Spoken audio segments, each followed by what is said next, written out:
any kind of love is an action, including and most importantly, self-love. What does self-love begin with? It begins with self-care. What is self-care? Easy. It's taking care of your physical, biological needs so that you have a good baseline to work from.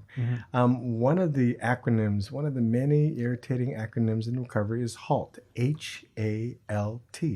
Never let yourself get too hungry, angry, lonely, or tired. It seems very basic, but if I'm any of those or all four of those, I'm not capable of making good decisions. I get away from the rational self and move towards the emotional self.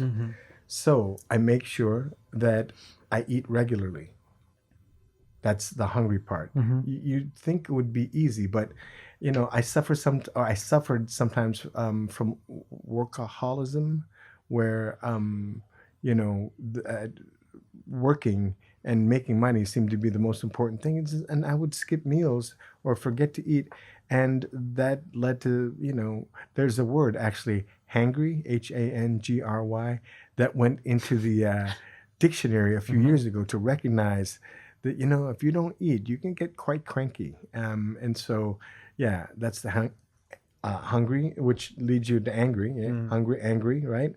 And again, what are the things you can do in the material world to make yourself not angry? Well, for me, getting good rest, getting good food, that puts me in a better physical state. So when something comes at me, I'm not already in a disturbed state that I'm going to react to it.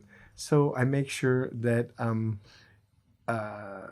I get enough sleep. Like I said, going to bed at a regular time, getting up at a regular time, that goes to the T and tired. And then lonely.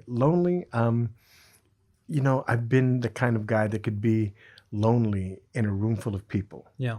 Because I'm not allowing myself to be vulnerable, and I'm not allowing people to see who I really am.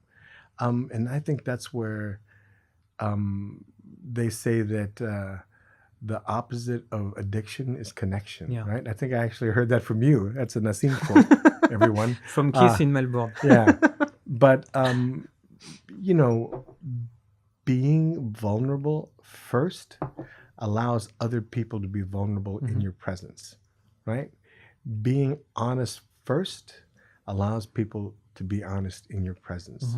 So modeling or showing that behavior allows people to feel safe in your presence. And I think that's the key to a lot of this, is that I have to almost do it within myself first. And then people will feel comfortable, being that way with me. So self-love, self-care comes first and foremost. And I learned that both in the recovery programs, but